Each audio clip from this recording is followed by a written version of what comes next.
Hi friends, this video shows how to link or attach streaming services like Netflix, Hotstar and Amazon Prime Video to profile.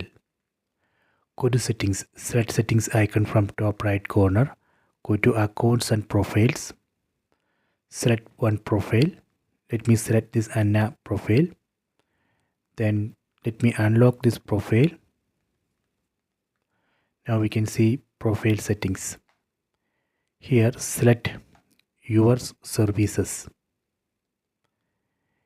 Here you can see the list of streaming services.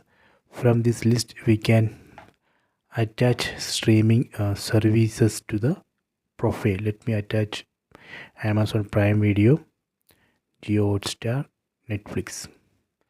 So this way we can link or attach streaming services to profile. So you can try this. I hope you have enjoyed this video. Please subscribe this channel. Please like and share the video.